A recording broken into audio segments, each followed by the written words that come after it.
Vamos iniciar a escola dominical e eu vou pedir que os irmãos deixem a Bíblia aberta inicialmente na primeira carta de João. A primeira carta de João. Primeira carta. A primeira carta de João, deixar a Bíblia aberta.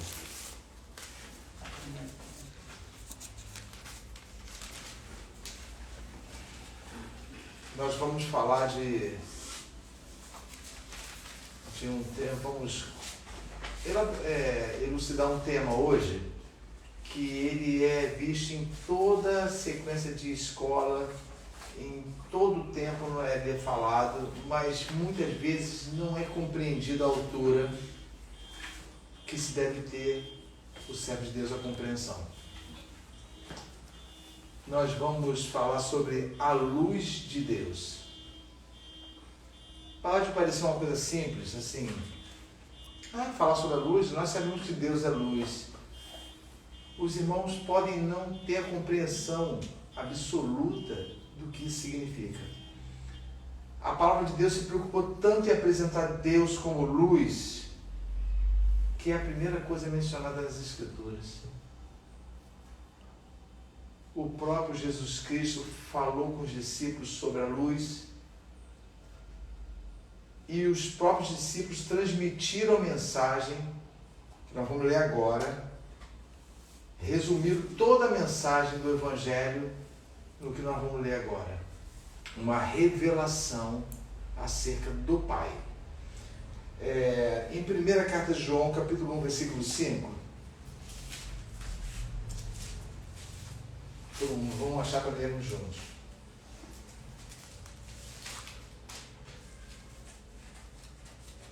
Nós vamos ler inicialmente, depois, mais tarde, lá para o finalzinho, devemos voltar para cá. Todo mundo achou? Sim. Ô Joyce, dá para ler para a gente? Ficou bem pausado e alto. E esta é a mensagem que dele ouvimos e vos anunciamos, que Deus é luz e não há nele treva nenhuma. Observaram a frase aí? Observaram que tem 2 pontos. Então, olha só, ele está dizendo que esta é a mensagem. A mensagem aí é a mesma concepção de tradução de Boas Novas. Vocês acreditam que João está resumindo tudo que a igreja ouvia em uma única frase? Repararam aí? Essa é a mensagem que ouvimos dele. E eles ouviram diversas mensagens, é isso? Diversos ensinamentos, mas sintetizaram todo o ensinamento da revelação de Cristo numa única frase. Lê, Sandro, qual é a frase? Deus é luz e não há nele treva nenhuma. Isso.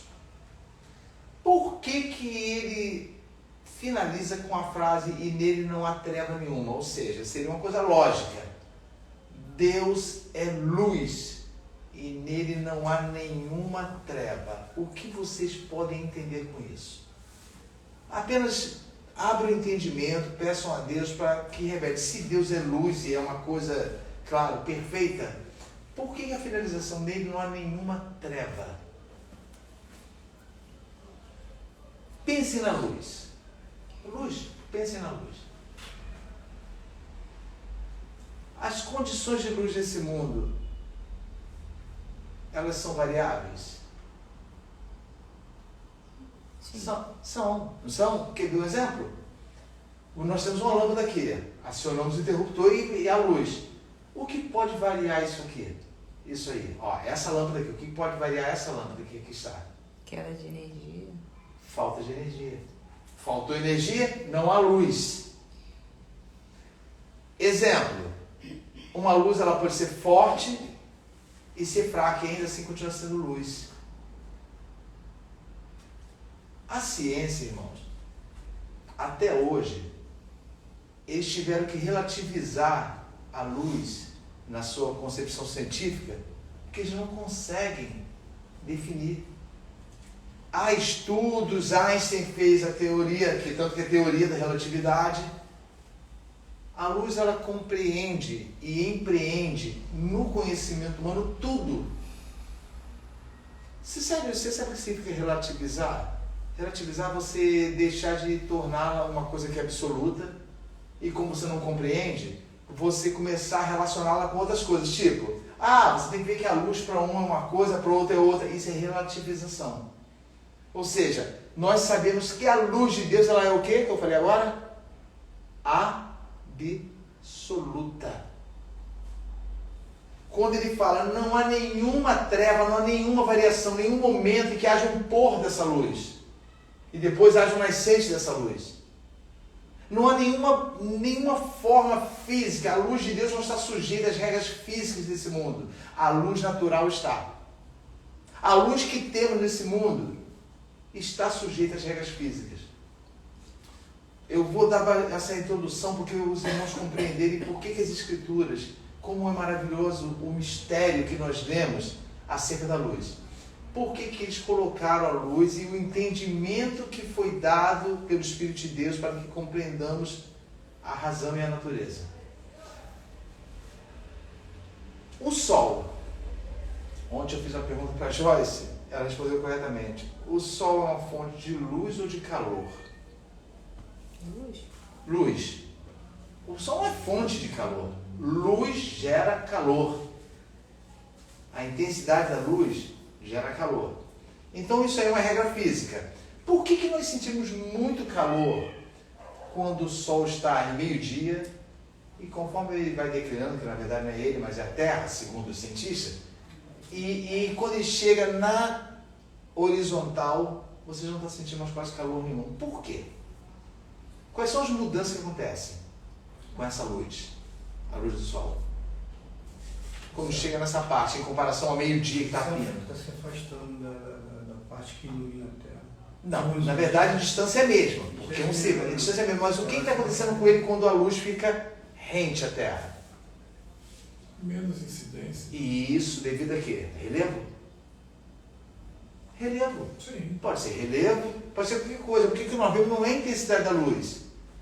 Ela está passando e sendo combatida por relevos. E a luz sofre difração. Ela sofre mudança. A luz é movimento reto, mas ela sofre mudança de movimentos conforme obstáculos. Por exemplo, uma lente pode mudar a intensidade da luz e a sua direção. Eu quero explicar isso bem direitinho. Não é aula de ciência, não. Vamos voltar lá para o primeiro grau.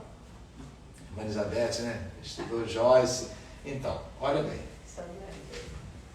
A luz desse mundo, ela está sujeita a uma regra física. Tanto que os físicos utilizam o estudo sobre a luz para designar o espaço-tempo. Porque a luz, ela possui uma perfeição tão grande que eles não conseguem discerni-la como absoluta. Então, sabe o que acontece? Eles começa a tornar uma relação, ou seja, a luz depende disso. A teoria da relatividade, vou resumir para os irmãos. Me perdoe aqui os cientistas que, porventura, venham algum dia ouvir isso, mas simplesmente um homem falou assim, olha, você quando se movimenta, a velocidade da luz é a mesma, ela não vai alterar nada. É a mesma coisa que você fala assim, eu não sei. Sabe, tudo que os irmãos ouvem de teoria, na verdade, ironicamente falando, significa eu não sei. Então, o que acontece? Como eu não quero dizer que eu não sei, eu crio uma teoria. E uma teoria tem que ser o quê? Para virar fato? Provada. Provada. Como ninguém prova, então ela se torna o quê? Teoria. Falsamente absoluta. Ou seja, é isso que é verdade. Tudo bem, vamos lá.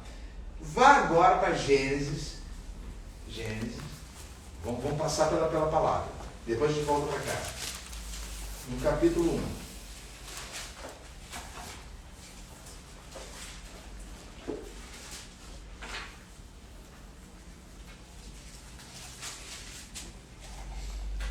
O que os irmãos leram lá em João?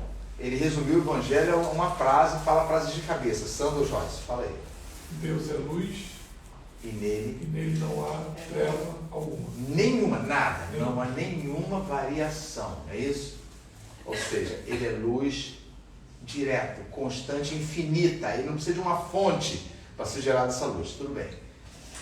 Acharam aí? Sim. Vamos lá. Vamos com bastante calma, porque, irmãos, não vai poder ser dado só nessa escola. Então vamos com bastante calma e vamos verificar. Eu peço, irmãos, que tirem dúvidas, que assim, ou então comentem aquilo que o entendimento de vocês também se aproximou, ou varreu com intensidade o assunto. Ó, lê o versículo 1, irmã Elizabeth, o 1 e o 2. No princípio criou Deus os céus e a terra era sem forma e vazia, e havia trevas sobre a face do abismo, e o Espírito de Deus se movia sobre a face das águas. Certo. O que está dizendo que havia ali? Trevas. A tradução do hebraico é original. Escuridão total. Havia trevas sobre a face do abismo, ou seja, sobre o precipício, a face do abismo. Nós não vamos entrar nesse entendimento, não queremos entrar no parte que Deus criou e depois criou as coisas, não importa. Vamos partir desse versículo agora, o 3. Leia o 3, Beth. E disse Deus, haja luz, e houve luz. Não precisa nem entrar em tradução original. Haja, no original, aconteça, venha a existir aqui. Eu coloquei, no caso ele fala assim, ó, haja, aconteça, ocorra a luz. Isso quer dizer o quê? Que a luz estava sendo criada? Não. Então o que está acontecendo? Da onde estava vindo essa luz? Do próprio Deus. Isso. Tanto que os irmãos vão ver que o sol e a lua foram colocados para administrar essa luz com a ausência dele. Como se ele fosse, eu vou me afastar, vou colocar dois luminares, 2 luzeiros, os irmãos vão ver com calma, que administrem essa condição da luz. Lê, Beth, versículo 4. E viu Deus que era boa a luz, e fez Deus separação entre a luz e as trevas. Isso. Olha bem. Essa frase é importante para vocês começarem a compreensão da luz. Ele fez uma separação, ele não aniquilou. Ele separou, pastor, porém separação. E dentro do entendimento, irmãos, nós vamos ver uma coisa. Quando Deus falou assim, olha, eu fico maravilhado com essa situação, quando eu leio, haja, ocorra a luz, aqui. Não dá uma impressão de que Deus não sabia como estava a situação e foi visitar um local? A impressão que dá nos lendo é isso, mas não é. A manifestação de Deus da criação fala assim, ó, eu quero que haja a mim nesse local. Ou seja, nós vamos ver provas bíblicas disso, não vai ficar na teoria não. Eu quero que eu seja neste local. Seja uma ocorrência nesse local. O Senhor, aconteça nesse local. E disse, haja luz. O princípio de todas as coisas estava nessa frase. Haja luz. E viu Deus que quando a sua própria luz iluminou, ele viu que ela era excelente para aniquilar as trevas.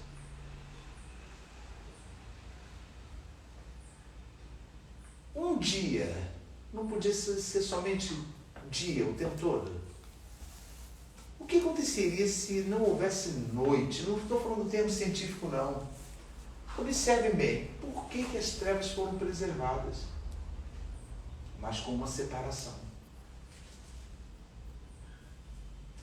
Nós vamos ver no decorrer do estudo que há coisas que dependem das trevas e não são boas, não. As trevas nunca são colocadas como algo positivo, mas são sinais de quando Deus se manifesta em ira. Já leram os Salmos?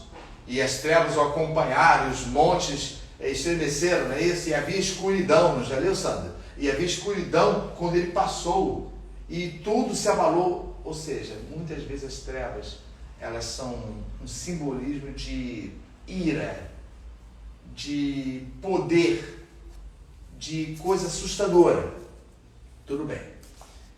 Compara agora esse versículo, Gênesis 1:3, com Gênesis também 1:14 a 18. Olha bem, faça uma comparação. Isso já é o quarto dia, hein? Olha só o quarto. O primeiro só aconteceu isso. Haja luz. Ocorra a luz. O 14. Lê Silva para mim, por favor. Que disse Deus: Bem alto, né? haja luminares na expansão dos céus, para haver separação entre o dia e a noite, e sejam eles para sinais, e para tempos determinados, e para dias e anos. Continua. E sejam para luminares na expansão dos céus, para iluminar a terra. E assim foi. Continua. E fez Deus os dois grandes luminares, o luminar maior para governar o dia, e o luminar menor para governar a noite. E fez as estrelas. Certo, até aí. Perdão, lê os 17 e 18 ainda.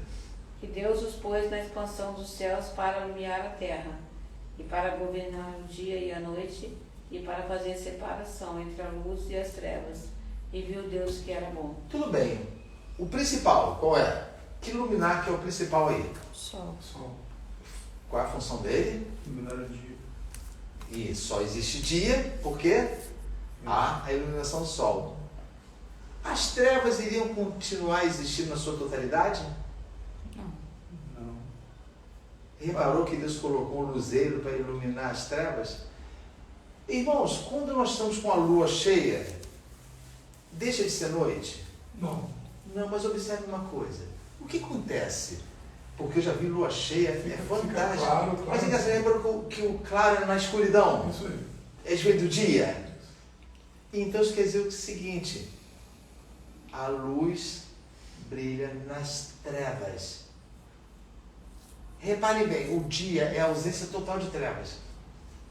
À noite, a lua cria luz, mas ao mesmo tempo você percebe as trevas. É como se a luz protegesse você dessas densas e espessas trevas. Uma é total e outra é parcial.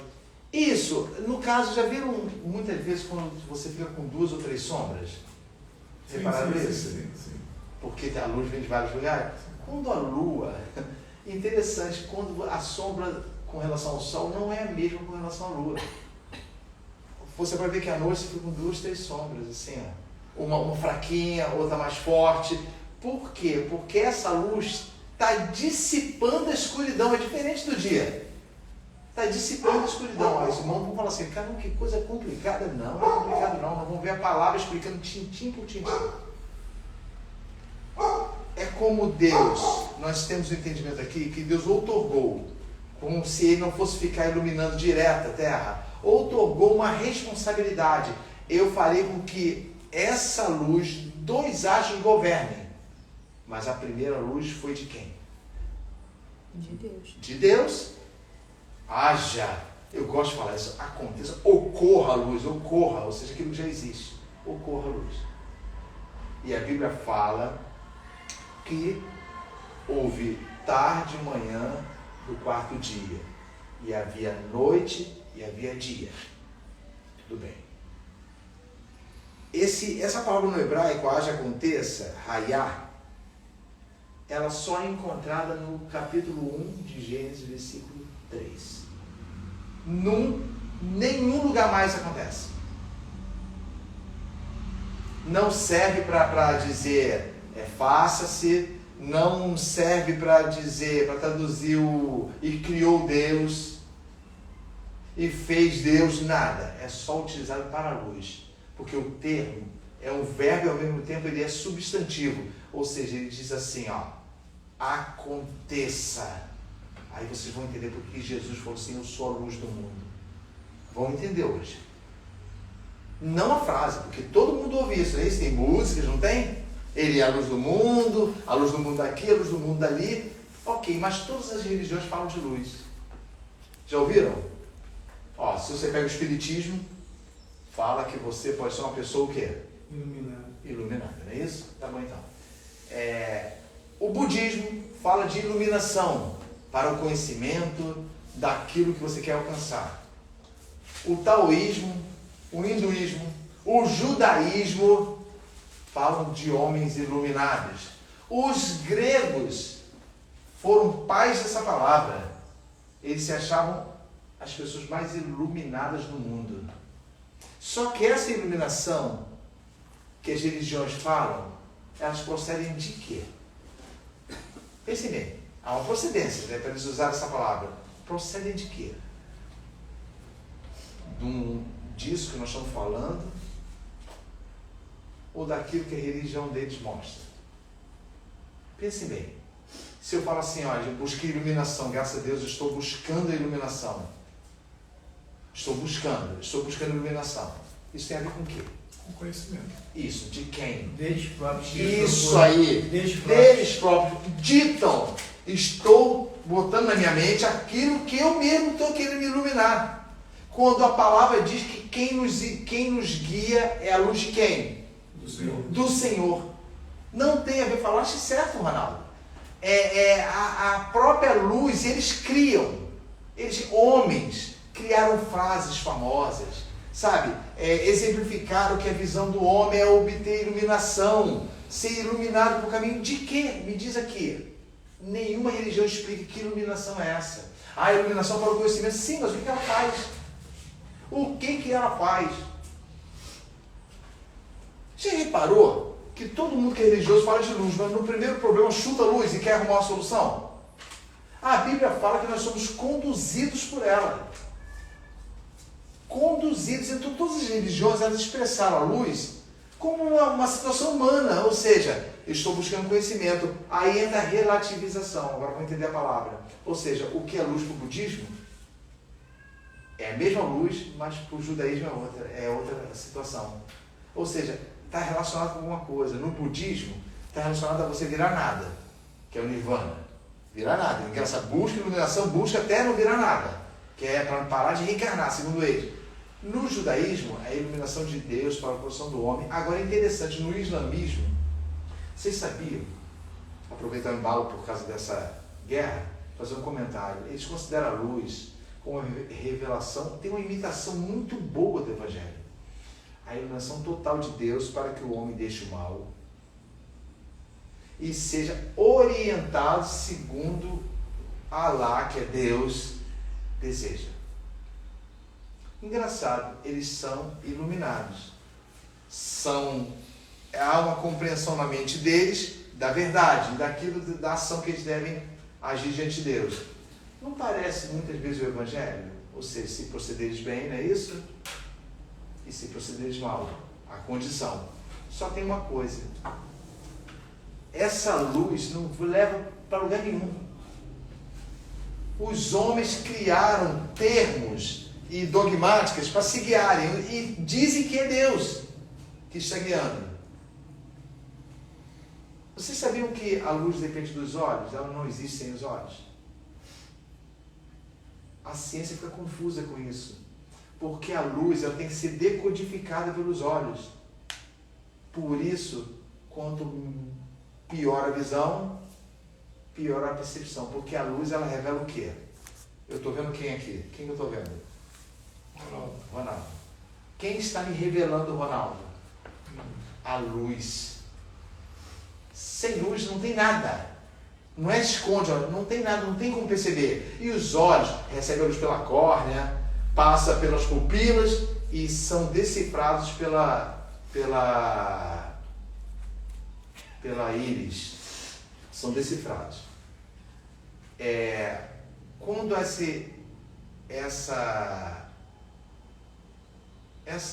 como se diz a palavra?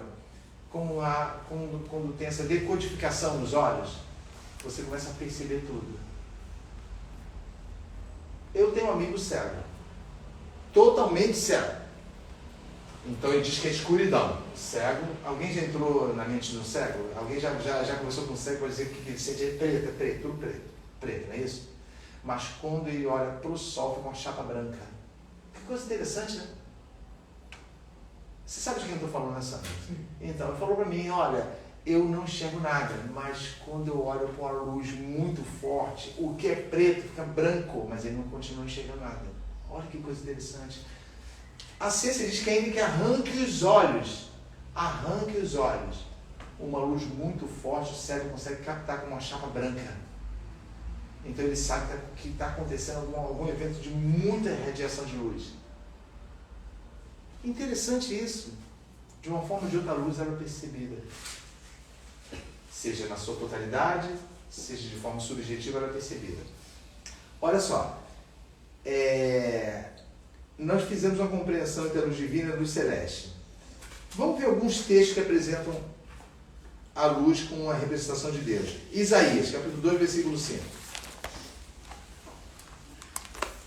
Isaías 2, versículo 5.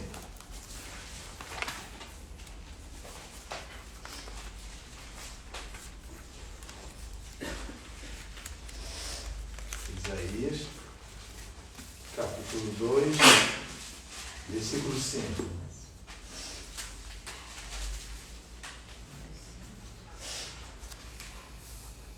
Tu achou? 2, versículo 5. Lê, Alessandro, por favor. Vinde, ó casa de Jacó, e andemos na luz do Senhor. Vai aguardando esse versículo na mente. 9, 2. Mais à frente, 9, 2.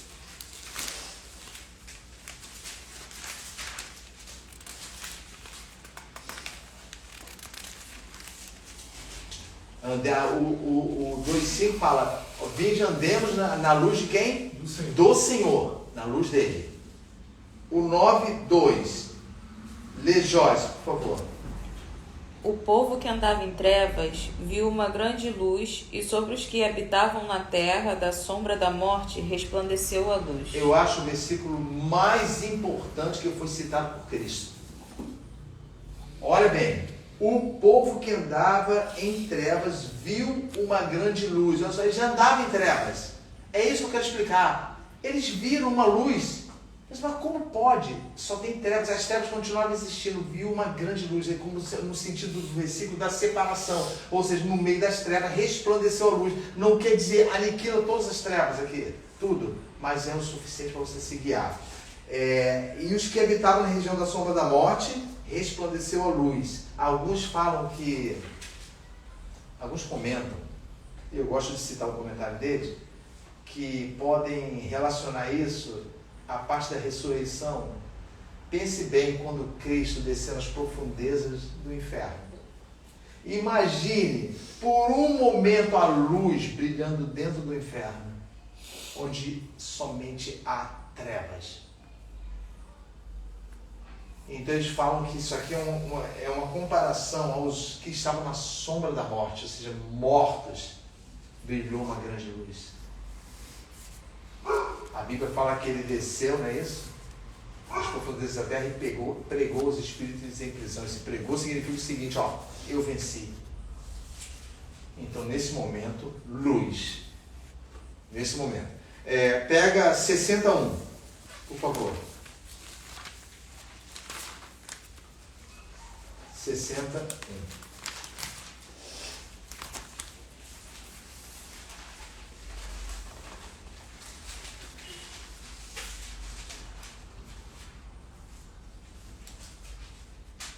Uma ordem para você. Uma ordem para você, Ronaldo. Uma ordem para todos nós. Lê, Beth. O 1, o 2 e o 3. Levanta-te, resplandece, porque já vem a tua luz e a glória do Senhor vai nascendo sobre ti. Porque eis que as trevas cobriram a terra e a escuridão os povos, mas sobre ti o Senhor virá surgindo, e a sua glória se verá sobre ti. E as nações caminharão à tua luz, e os reis ao resplendor que te nasceu. Olha só, peraí. As nações caminharão à tua luz. Está falando de quem? Dessa pessoa. Isso aí, dessa pessoa. Pessoas caminharão por meio do que você transmite, luz. Ou seja, ele está dizendo aqui, levanta-te, levanta, Beth, levanta, Alessandro, resplandece, brilha, vocês precisam brilhar, porque já vem, olha só, a tua luz, e a glória do Senhor vai nascendo sobre ti. O provérbio fala assim: o caminho do justo é como a luz da aurora. Sabe o que é a luz da aurora? É mais bonito, né? Nascimento. Porque o sol nem nasceu nem já está dia. Isso quer dizer o seguinte, não tem como conter a luminosidade. O caminho do justo é como a luz da aurora, que vai crescendo, crescendo, até ser o quê? Dia, o quê? O que fala o versículo? Não lembra não? O caminho do justo é como a luz da aurora, que vai crescendo, crescendo, crescendo, até ser um dia perfeito. Perfeito, ou seja, um dia completo. Então, isso que Isaías está dizendo aqui, olha. Agora, compara isso com Miqueias 7, 8 e 9. Andemos na luz do Senhor, não é isso? Miqueias 7. O povo da região da sombra da morte viu uma grande luz. Aqueles que jaziam em trevas, a luz raiou. Agora vem, levanta-te e resplandece, porque já vem a tua luz, agora o Senhor vai nascendo sobre ti. Miqueias 7, 8 e 9.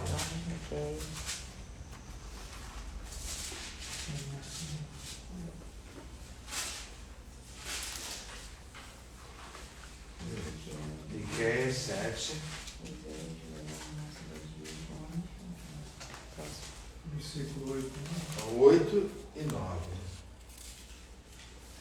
Vamos ler primeiro o 8. Joyce, lê pra gente o 8. Se você tiver uma tradução... É o 7 e 8? É, o 7, versículo 8. Ô, Felipe, se a tua tradução for diferente, você fala, você vai ler também, tá bom? Se for diferente. Vai. O 8 somente. Ó inimiga minha, não te alegres a meu respeito.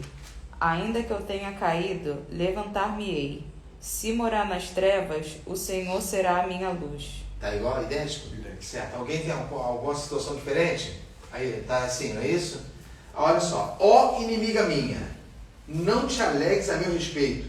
Ainda que eu tenha caído, levantar-me-ei. E se morar nas trevas, olha que coisa interessante, se morar nas trevas, elas continuam existindo. O Senhor será o quê? A minha luz. Não dá a intenção de iluminar tudo para você, de fazer dia. E sim de quê? Viver na luz. Já viram alguns filmes que mostram a pessoa no preto assim, mas ela está iluminada? Já viu? Em palco de teatro. Isso aí. Ou seja, a luz suficiente para que você faça o quê? Quando você segura uma lâmpada, você, quem está andando no mato, como é que você já andou no mato? Antigamente? Então, aí você está iluminando o quê? Ao seu redor. E quando você passa, já se tornou o quê? Febre de novo. Isso. E você, luz, e você passa, aquilo que era luz era o quê? Trevas. É isso aí. Essa é a luz de Deus. Para conduzir você no meio das trevas. Elas existem. Elas acontecem, elas estão na nossa vida. No entanto, nós somos conduzidos com a luz que guia o suficiente para que nós possamos não tropeçar com o nosso pé em pedra. Então, repete o versículo, quem leu aí? Foi? Eu. Joyce. Repete o 8 e emenda com 9. Ó inimiga minha, não te alegres a meu respeito. Ainda que eu tenha caído, levantar-me-ei. Se morar nas trevas, o Senhor será a minha luz. Sofrerei a ira do Senhor, porque pequei Isso é contra importante, ele. olha só. Sofrerei a ira, a consequência, não é isso? Porque pequei contra ele. Continua, Joyce. Até que julgue a minha causa e execute o meu direito. Ele me tirará para a luz. Não. Ele? Me tirará. Tirará, não. É tirará que aí é tua? Tirará. Ah, que a minha tá tirará. Vai. Ele me tirará para a luz e eu verei para a sua justiça. Olha só. Olha o simbolismo da luz no perdão dos pecados. Sofrerei a ira do Senhor, porque pequei contra ele. Mas, no momento exato, eu estou mudando as palavras. Ocorrerá luz que vem junto com o perdão e a condução do caminho novamente. Irmãos, é importante saber uma coisa: não existe salvação sem ser conduzido pela luz de Cristo. Não tem. Não tem como herdarmos o reino de Deus se não somos guiados por Ele, por sua luz. Não tem como falarmos que entendemos o que Deus nos fala no nosso coração se não formos revelados pela sua luz. Não tem como. Vamos continuar. Agora, o melhor de todos e o mais popular. Salmo 119, versículo 105. Você já sabe qual é o versículo, não sabe? Tenho certeza que sabe. Fizeram músicas, usam assim para botar nos umbrais das portas, usam como frases, fazem adesivos e por aí vai. Mas será que compreendem isso? Felipe, lê pra gente, por favor. 105, né? 105. Lâmpada para os meus pés é a tua palavra, e luz para os meus caminhos. Tá bom, poeticamente é muito bonito isso, né? Mas o que nós entendemos disso? Por favor, eu preciso que vocês falem alguma coisa sobre isso. Porque ao mesmo tempo que é simples, então se é simples aos olhos de vocês podem falar alguma coisa sobre isso. O que vocês podem falar sobre isso aí? Olhem o versículo e falem o que vem à mente de vocês sobre isso aí. Dissertem o versículo, sobre o versículo. Lê de novo, Felipe, para eles. Lâmpada para os meus pés é a tua palavra, e luz para os meus caminhos. Viu? É tão simples, não conseguimos falar nada. Sabe por quê, irmãos? Porque isso não é simples. O salmista, quando revelou assim, olha, lâmpada para os meus pés, o hebreu, ele tinha um medo terrível da escuridão. Segundo a tradição da lei, tudo que era de ruim evitava a escuridão. E eles sempre andavam com uma lâmpada. Sempre andavam com um azeite suficiente para que, enquanto estivesse trilhando o caminho, não fosse assim, não acontecesse com ele algum mal devido à escuridão. Quando o salmista fala aqui assim, olha, lâmpada para os meus pés é a tua palavra e luz para o meu caminho. Como a palavra pode ser luz? Por que ela é luz? Perguntem você, por que a palavra é luz? Só porque ela é a palavra de Deus? É por isso? Irmãos, comece a se preocupar com uma coisa. Aquilo que nós não conseguimos explicar, na verdade, não está entendido. Por que a palavra, na verdade, por que a palavra abre uma boca? Por que a palavra se torna luz e lâmpada para o caminho? Quer dizer, lâmpada e luz para o caminho. Por que a palavra de Deus? Porque ensina o caminho correto? Nós acabamos de ler. O povo que estava na região das trevas viu o quê? Uma grande luz, não foi isso? Andai na luz do Senhor. Então a palavra fez o que, Joyce, que você falou? Nos faz andar no caminho correto. Isso. Como que ela nos faz andar? Nos ensina. Ensina o quê? O caminho. Sim, mas ensina o quê? Caminho da luz. Todo mundo está esquecendo uma coisa A contrária. vontade do próprio Senhor. A não andar nas trevas. Porque o que tem nas trevas? Pecado. Não, o que tem nas trevas? Se as trevas te encontrarem, o que vai acontecer com você? Escuridão, não enxerga nada. E não chega nada, sim, ótimo, tá bom, Ronaldo. E não chegando nada, o que pode acontecer contigo, Ronaldo? Mesmo você não querendo. Sair do caminho. Destruição. Ou seja, Você pode cair, você Cair, Hã? queda. Beth, um ponto interessante, muitas vezes as trevas obrigam você o quê? Com medo a parar. E você sabe que parado nas trevas você continua com o mesmo perigo. Porque o certo é prosseguir. Você está dizendo o quê, Ronaldo? Você Queda. Pode cair. Tá Isso então, na verdade não é o que você quer. Pode Mas cair. elas te alcançaram. Então, qual a relação da palavra com as trevas não te alcançar? A lâmpada está aqui. Para que ela serve? Para que ela serve? Praticamente. Para iluminar. O caminho que eu vou fazer o quê? Passar. Vou trilhar. Trilhar. Isso. Entenda bem. O tempo todo a luz está falando para todos nós, não parem.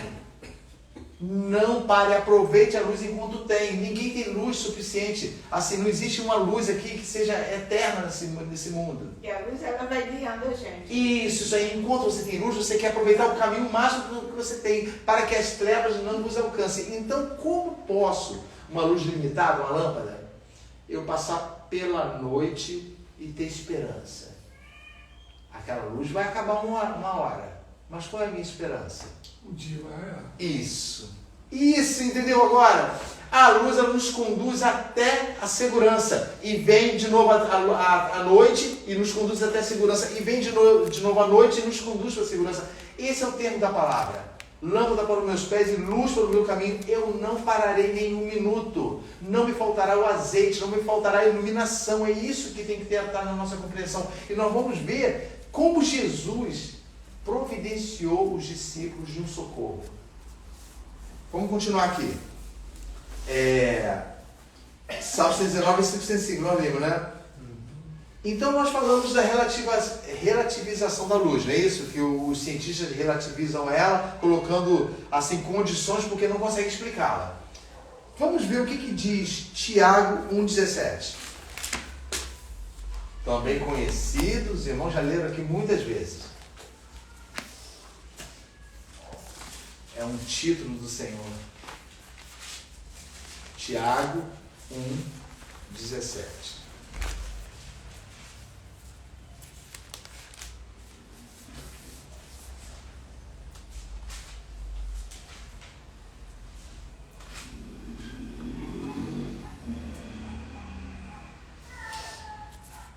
Sabe, quando a ciência relativiza um fenômeno, ela nega o seu caráter absoluto, ou seja, existe uma condição absoluta da luz, concordam que existe? Mas os homens a dissecarem e colocarem em condições humanas. Ah, porque a luz é isso, porque a luz é aquilo, aquele outro. Já reparou como se preocupam com o tempo? Eles dizem que a luz tem a ver com o tempo. A luz, segundo a teoria deles, consegue dobrar o tempo. Se descobrirem muito sobre a luz, vão acabar descobrindo o mistério do tempo. A velocidade da luz. Todas essas baboseiras que, com sinceridade, me desculpa, mas só servem no final para acumular somente de coisas que ocupam a verdade. Ou seja, eu não sei. E eu não sei é uma bênção, sabia disso? É uma bênção. Sabe que é mais fácil você pronunciar eu não sei o tempo todo enquanto lê as Escrituras do que pronunciar eu sei. Porque quando fala eu não sei, é o mistério de Deus. Quando você fala eu sei, é a revelação. São duas coisas distintas. Eu não sei. Deuteronômio 29. Quem lembra? Quem lembra? Foi citado muitas vezes. Coisas ocultas pertencem ao Senhor, as reveladas ao homem. Ao homem, reveladas. Ocultas na escuridão, reveladas na iluminação. Aquilo que é elucidado ao homem pertencem a ele. Abriram aí Tiago 1,17? Lê, Silva, por favor. Bem alto, por favor. Toda boa dádiva e todo dom perfeito vem do alto, descendo do Pai das luzes, em quem não há mudança nem sombra de variação. O que chamou a atenção de vocês? Lembra de Gênesis 1,3? Que diz Deus, ocorra a luz, não é isso? O Pai das Porque Ele, Deus é luz, e nele não há treva nenhuma, não é isso? O que Tiago está dizendo aí? Olha, é incrível. De todas as cartas de Tiago, as pessoas falam assim que não sabem que Tiago é esse que escreveu a carta. Só fala na tradição que é Tiago o justo. Mas eu tenho para mim que era o irmão de Jesus. Porque ele fala com tanta propriedade certas coisas aí, que os irmãos vão reparar que só uma pessoa que conviveu desde a infância com Jesus poderia citar. Eu, como não tenho comprovação nenhuma do autor, eu prefiro crer que era o Tiago, irmão de Jesus, que inclusive ajudou a pastorear a igreja antiga.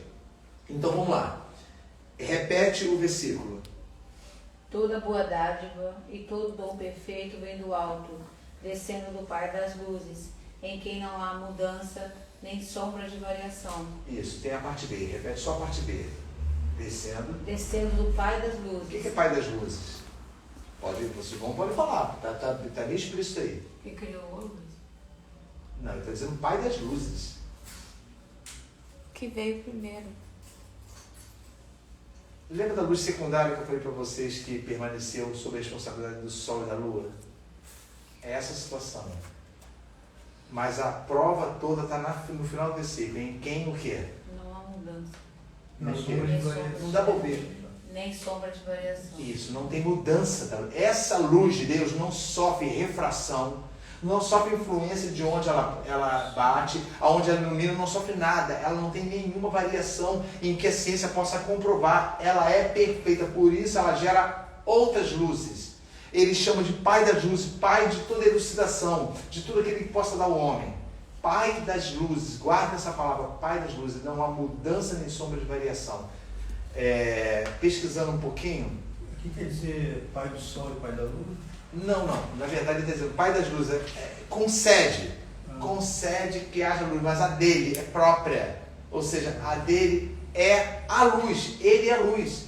Nele não há nenhuma variação. Está comprovando o que João 1,5 diz, a primeira carta. Nele não há nenhuma variação, nenhuma mudança. Não tem como essa luz ser alternativa, ou seja, ela existe até agora e depois ela para vir existir de novo. Ela não tem alternância. É isso que está dizendo. Essa luz é que nos guia. E os irmãos ainda estão com a pergunta na cabeça. Mas na verdade, como ela nos guia? Como ela nos guia? Em que a luz se transforma, se é que ela se transforma para nos guiar? Vamos continuar. Apocalipse 21, 23 vai provar isso, que diz que a luz de Deus é autêntica, ou seja, não é uma luz sujeita às regras físicas desse mundo. Apocalipse 21, 23.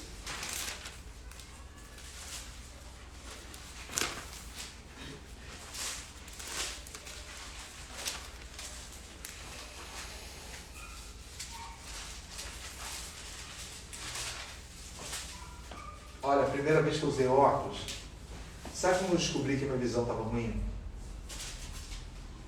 Eu já vinha há muito tempo, eu não prestava atenção. Eu achava que minha visão era boa.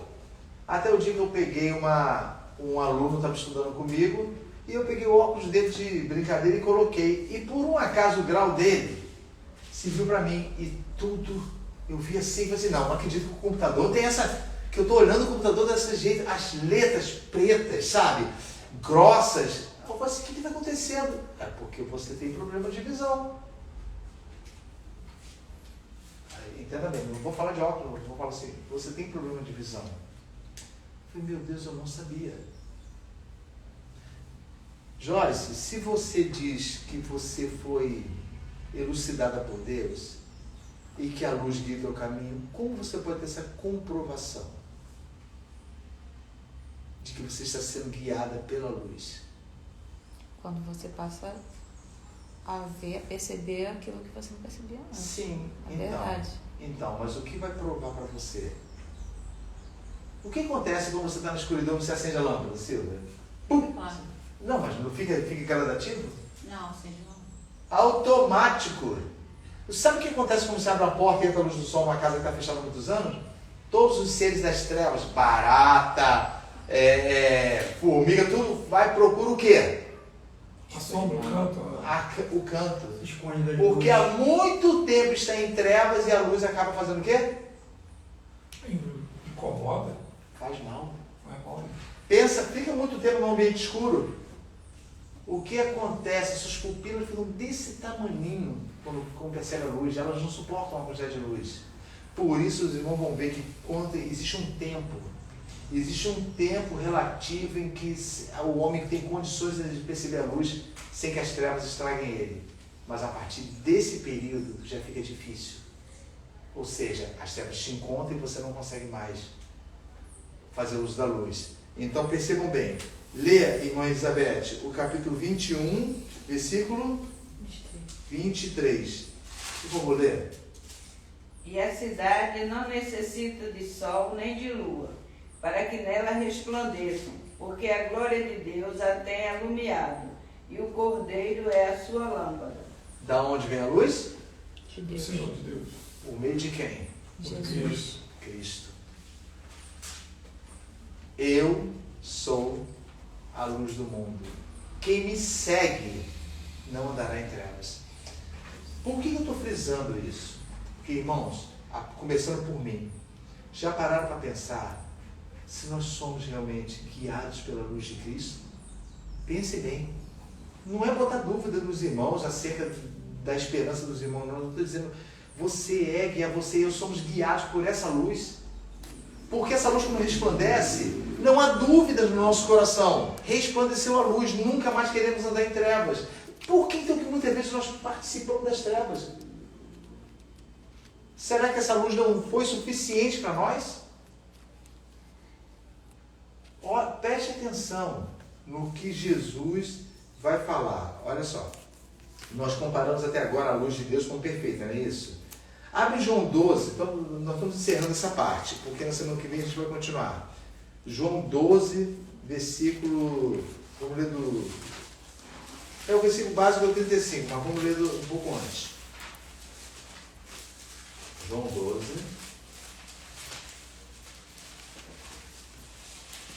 Vocês vão saber por que muitas vezes as trevas tomam conta da vida dos irmãos e muitas vezes não fazem a pergunta: como é que eu cheguei a esse ponto? Por que eu me deixei envolver pelas trevas? Porque nós sabemos quando estamos envolvidos por ela. Tarde demais nós sabemos. Nunca sabemos antes. Ela nos envolve, Ronaldo. Ela vai nos envolvendo e daqui a pouco você não tem nem mais a certeza se você está enxergando. Se você só não sabe que você não consegue sair dela, porque você precisa de luz e muitas vezes a luz não vem mais. João 12. Aqui. Vamos ler o versículo, vamos ler do 20 até o 22 e depois vamos emendar com 35. Sandro, lê para mim, vai lendo do 20 em diante. Ora, havia alguns gregos entre os que tinham subido a adorar no dia da festa. Estes, pois, dirigiam-se a Filipe, que era de Betsaida, da Galiléia, e rogaram-lhe, dizendo: Senhor, queríamos ver a Jesus. Isso, para aí, Sandro, para só um minutinho. Marcar aqui. A Bíblia está dizendo que havia alguns gregos. Na tradução, ela, que é Grécia, que provém da palavra Helen, que é gregos, e também tem Helenis, que é helenista. Na verdade, esses gregos que aqui estavam, eles eram helenistas. O que era helenista? O grego tinha sua filosofia e era considerada o berço da sabedoria humana, não é isso? Tanto que a língua deles era perfeita. Eles elaboraram uma forma de comunicação que pudesse realmente colocar, assim, como se diz, um pensamento em palavras. Ou seja, a linguagem perfeita. E realmente o grego é de uma abrangência de significado assim que não tem comparação com o português. Esses gregos souberam que Jesus estava ali. Eles eram helenistas, porque a Bíblia diz que eles vieram o quê? Para quê? Quem leu? Sandro, lê para que eles vieram? Entre os que eu... Adorar no dia da festa. Ué, por que um grego viria adorar no dia da festa? Se ele não simpatizasse com isso. Helenista era aquele grego, ou até mesmo judeu, que fazia uso de...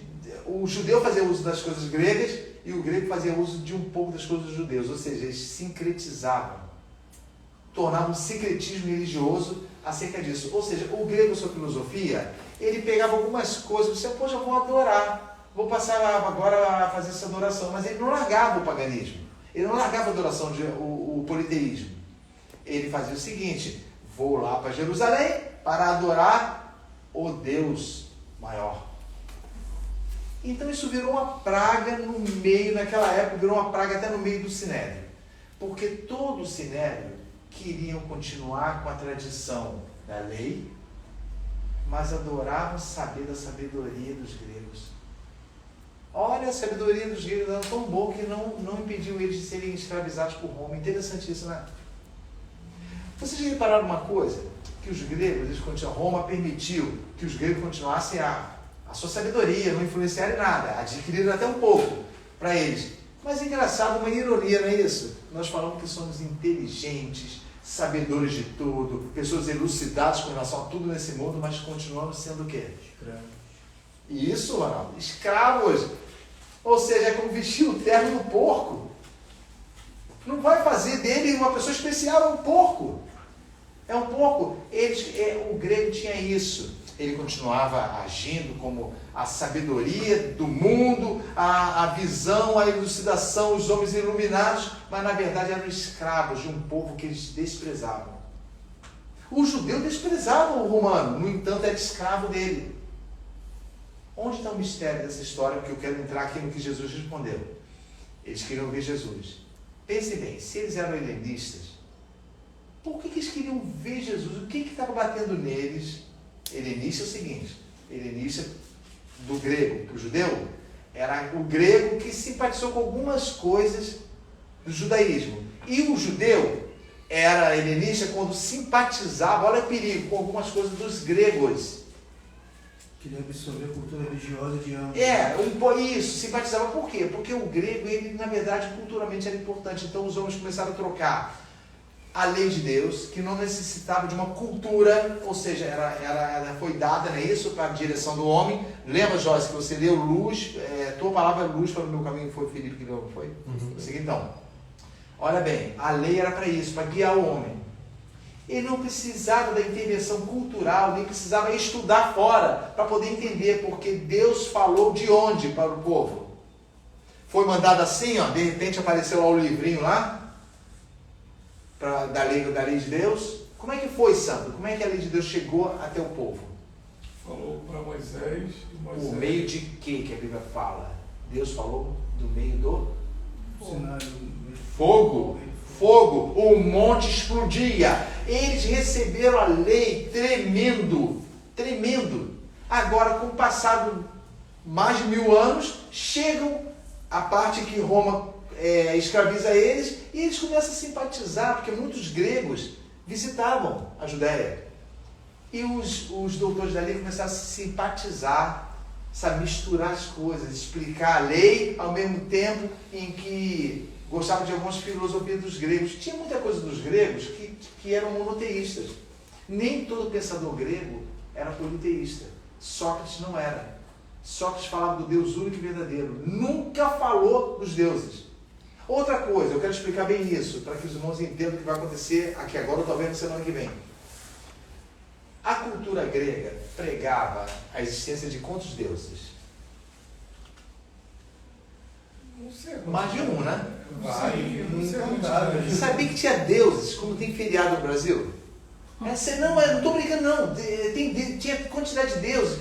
A gente lembra muito dos filmes de Isso, Hollywood. mas você sabe como é que eram criados os deuses? Os deuses apareceram na vida dos gregos personificando situações humanas. Exemplo, Baco, deus da alegria, do vinho e da orgia. Era um título, né? Isso, então na verdade criava-se um deus que representava isso. Diana, rainha do erotismo e da prostituição, da influência da mulher, do corpo da mulher. Uma deusa. Zeus, precisava de sabedoria e ordem na casa. Precisava de alguém que gerenciasse essas coisas abomináveis. Zeus. O Deus que praticamente é o Deus Supremo, mas que não está nem aí, prefere ficar dormindo e deixando tudo acontecer. Olha bem como é que era a cultura deles. Os deuses eram considerados por eles como seres que não se importavam com seres humanos. E vocês vão entender por que eu quero falar isso e qual foi a resposta de Jesus, porque ninguém entende isso aqui. Se vocês lerem o contexto, vocês vão ver que Jesus não recebeu eles. Não falou coisa com coisa nos discípulos, aparentemente. Os deuses não se importavam com o homem. Vou falar como se eles existissem. Eles levantavam templos para os deuses, mas eles invocavam os deuses, pediam um favor, mas sabiam que poderiam não ser atendidos. E os deuses, quando atendiam algum favor, segundo eles, era porque tinham um interesse próprio nisso. Por exemplo, a cultura grega diz que muitos deuses se personificaram em homens para que pudessem obter mulheres que eles desejavam. E obtendo mulheres que eles desejavam, eles criam que nascia dali um filho que virava um titã, que eles falam, a cultura grega, virava metade homem, metade Deus. Não repararam uma coisa, não? Não repararam um detalhe, não? Que isso parece o quê? Uma figura de quê? Da verdade totalmente massificada. Imitando partes de Cristo. Uma distorção? Não, uma distorção sim, querendo a história imitar, ou seja, Maria concebe Cristo por uma obra do Espírito Santo. Os deuses descem, se transformam em homens e copulam com aquela mulher que ele quer, e daí nasce um filho que se torna um semideus, humano e homem. A dualidade de Cristo. Não é isso? Tem os teólogos não falam que como homem segura na mão de quem? E Jesus como homem segura na mão de quem? Do homem. Jesus como Deus? De Deus. De Deus. E intercede Entendeu? Então, esse era o perigo do sincretismo, do helenista. O helenista falou assim, olha, nós também temos essa situação, acontece igualzinho conosco. Aí tudo bem. Sandro, foi você que estava lendo? Sim. Você falou, no ver, queríamos ver Jesus, não é isso? Sim, 21. Sabe o que aconteceu com os discípulos? Olha bem, ficaram contentes. Ih, os helenistas querem ver Jesus. Ih, rapaz, eles estão admirados com a doutrina de Cristo. Nem pensaram que eles traziam mentiras. Os helenistas misturaram e corromperam toda a tradição da lei. Continua. 22. Filipe foi dizê-lo a André, e então André e Filipe o disseram a Agora, Jesus. isso. Olha só. Pula desse... Disseram a Jesus, não é isso? Sim. Pula do 22 para o 35. Disse-lhes, Não, pois, leia o 22 e emenda no 35. Filipe foi dizê-lo a André, e então André e Filipe o disseram a Jesus. Disse-lhes, pois, Jesus, a luz ainda está convosco por um pouco de tempo. Andai enquanto tendes luz, para que as trevas não vos apanhem, pois quem anda nas trevas não sabe para onde vai.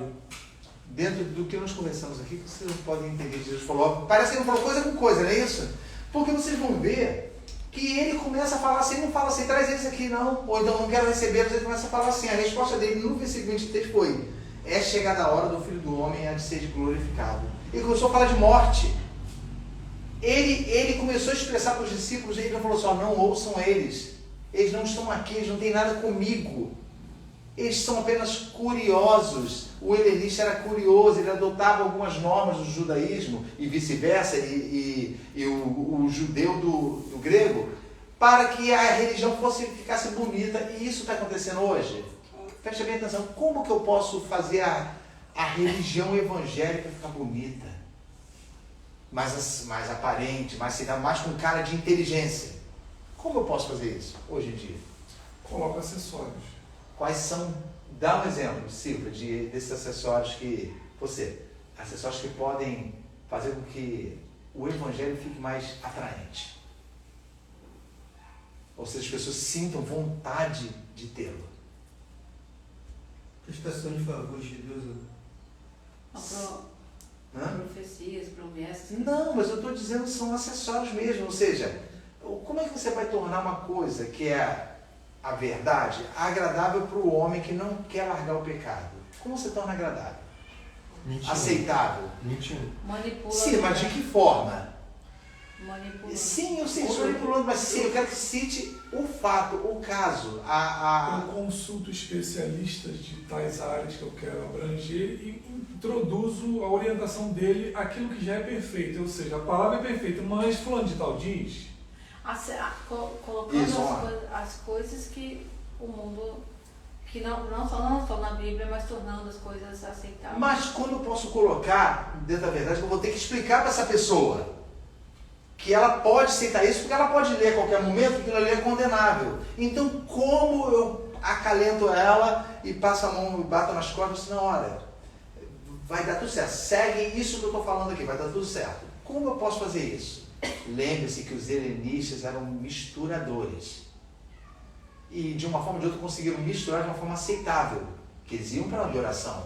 Então pensa bem, o que acontece hoje que eu faço com que as pessoas aceitem? O que aparece muito é que as pessoas fazem hoje em dia é que usam muita justificativa de que a Bíblia foi escrita por homens e na época era culturas diferentes e hoje em dia mudou essa cultura. Falam que não é mais a mesma coisa, que hoje em dia tá bom, então. A cultura mudou. Para você, por favor, vou bem devagar, nós vamos encerrar, olha só.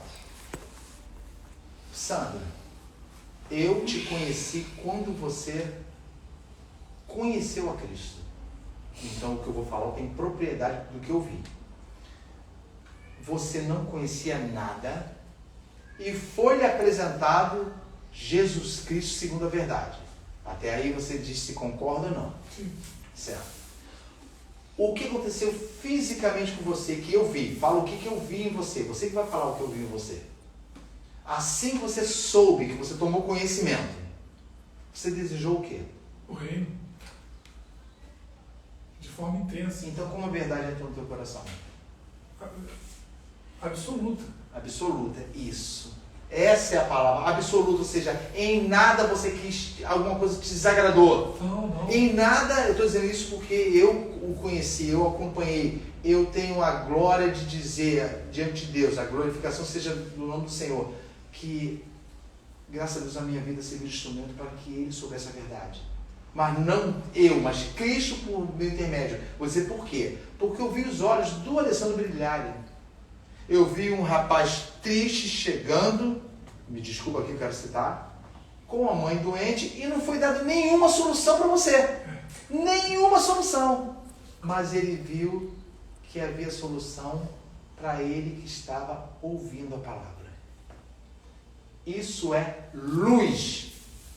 Então, na verdade, quando a pessoa bota um acessório para ser aceito, nós temos que pegar a posição da pessoa. A pessoa que está ouvindo a palavra ainda está em quê? Entendo. Então já entenderam, né? A luz, quando veio ao mundo, os homens amaram a luz. Não, mas as trevas. Então, o que diz? A luz veio ao mundo, mas os homens amaram mais as trevas do que a luz, porque o quê? Suas obras eram mais. Então, se as suas obras eram mais, é melhor ficar nas trevas, não é isso que diz? É melhor ficar nas trevas, então o que eu faço para tornar simpático esse evangelho? Não imputar a verdade relativa. Não, Isso, eu acrescento trevas. Isso Eu aí. misturo trevas. Sim. É essa a resposta. Essa é a resposta. Eu consigo colocar trevas, na verdade. Por isso, irmã Elizabeth, muitas vezes nós A comentamos. partir desse momento eu posso fazer coisas que eu não poderia. Isso, porque me é garantido que faz parte da verdade. O helenista, ele não se preocupava com o Senhor, o Criador dos céus e da terra, ele se preocupava de praticar uma parte da religião do judeu. E o judeu gostava da situação como o grego vivia. Gostava de como eles eram empoderados, como eles se vestiam bem, como eles falavam, como eles tinham retórica. Tudo isso. É isso aí, colocando trevas. E lembra de João, primeira carta de João 1,5, que nós lemos no início? Deus é o quê? Luz. E nele o quê? Uma variação. Não. Não há o quê? Treva. Treva nenhuma. Não há nenhuma. Então a verdade em si, ela começou a ser mascarada. E Jesus, quando ouviu que gregos queriam vê-lo, falou assim: opa, é a hora de eu revelar para Se as vocês. trevas estão misturadas da luz, não há por que se arrepender. Então. Isso aí. Ou seja, eu não vou para a luz porque minhas obras são más, não é isso? É involuntário isso, são más. Então a luz eu renego. A partir de agora me apresenta uma luz que me aceita. Não há por que se arrepender de nada. Mas na verdade, não é luz. É o quê? O evangelho dito nas trevas. Sem pedir para você sair delas. É um acessório, é um cotonete citado aqui, ó, vai chegar um determinado momento que os homens não vão querer aceitar essa doutrina e vai buscar doutores Isso. para sanar a coceira. Continua nesse versículo aí, calma. Repete o 35 e, por favor, compara com João 1, 4 e 5. Repete, Sandro. E depois você... abre aí João 1, 4 e 5. Lê esse versículo. O 35 de novo, nós vamos ficar muito nesse e em Jeremias 13. Mas vai ser para a aula que vem. João 1, 4, 5. Não, sei. Lê o 35. Não, e depois para João 1. Faz o seguinte, a irmã Beth lê João 1, 4 e 5. E você, ela completa com João 1, 4 e 5 quando você lê o 35 do capítulo 12. Já achou, irmã Beth? Achou, Joyce? João 1, 4 e 5, vai. Disse-lhes, pois Jesus, a luz ainda está convosco por um pouco de tempo. Andai enquanto tendes luz, para que as trevas não vos apanhem. Pois quem anda nas trevas não sabe para onde vai. Isso, agora, vai, Beth. Nele estava a vida, e a vida era a luz dos homens. E a luz resplandece nas trevas, e as trevas não a compreenderam. Ai, entenderam agora? Não tem compreensão. Não existe compreensão. Pode ter pensamentos assim. Deus tem guiado a minha vida a vida toda. Deus tem guiado a minha vida a vida toda. Se você jaz em trevas, não tem como. Você consegue pronunciar as palavras, você consegue viver, você consegue achar que está no teu coração, mas na verdade a luz nunca brilhou. Porque a luz não vai até o seu encontro. Quem vai ao encontro da luz? Pensa bem. Os homens não vão para a luz. porque as suas obras são o quê? Mas Mas cometem pecados, não querem se arrepender, não se arrependem deles. Não sentem necessidade de serem salvos deles. Então, quando os helenistas chegaram para Jesus, Jesus se preocupou assim, pronto, agora está consumado. Vieram me interrogar acerca daqueles que eles têm curiosidade. Ele começa a falar para os discípulos uma situação que diz assim, olha, enquanto vocês estão sendo guiados pela luz, permaneçam caminhando o tempo todo, tudo certo, Jorge? Permaneçam caminhando o tempo todo, não parem. Eu quero chamar a atenção disso para a semana que vem. Quando a Bíblia fala assim, ó, disse depois Jesus, aí está dizendo que a Beth leu, que as trevas não compreendem, não é isso? Não tem como absolver entendimento, não tem como. Se você está em trevas, não adianta. E sabe o que é estar em trevas? Pode pensar que é uma coisa ruim, é bem pior. Porque as trevas, você chega um momento em que você percebe que você não estava na luz. Mas já é tarde demais, e nós vamos na semana que vem ver esse tema acerca da luz. Tarde demais para resplandecer a luz. Você ficou tanto tempo nas trevas que você não sabe mais, não tem mais como sair. Ele disse por Jesus, a luz em que está convosco por um pouco de tempo. Falava dele, não é isso? Andar enquanto tem de luz, para que a treva não vos apanhe, não vos alcance. Ela está sempre andando atrás de você. Você está andando aqui, ó, passou já é trevas. A Bíblia está dizendo, caminhai na luz o tempo todo, para que ela não vos apanhe. Ou seja, você pare, a luz da candeia apague e aconteça aquilo que você citou, irmã Beth. Simplesmente as trevas tomaram conta, você não tem mais como sair do lugar. Se não sair do lugar, morre. Saindo do lugar, você pode morrer também, do mesmo jeito que você não sabe para onde você está indo. Nós vamos continuar na semana que vem, irmãos. E por favor, leiam. Eu quero deixar anotado aqui. Vocês vão ler em casa, comparar João 12:35, anota aí, com Jeremias 13:16. Nós vamos continuar no domingo que vem, se Deus assim permitir. Jeremias 13:16. Vamos comparar em casa. Isso. Tragam toda e qualquer comparação para que nós possamos continuar com os estudos sobre a luz. Porque não tem como compreender a salvação. A Bíblia fala, não tem como nós sermos guiados por Deus se não andamos na sua luz. João 12:35 aí. Não, 12:35 e Jeremias 13:16. Você vai fazer um comparativo desses dois versículos. O tempo todo, esgotem mesmo. Leia um e leia outro. E peçam a Deus para que revele aos irmãos a verdade sobre a condução da luz. Amém? Amém. Vamos colocar de pé, vamos orar.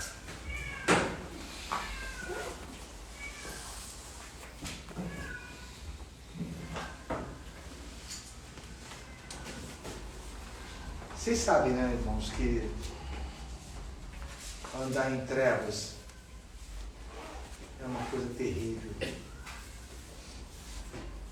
Andar em trevas é você simplesmente o tempo todo achar que você tem luz, quando na verdade você não sabe para onde você está indo.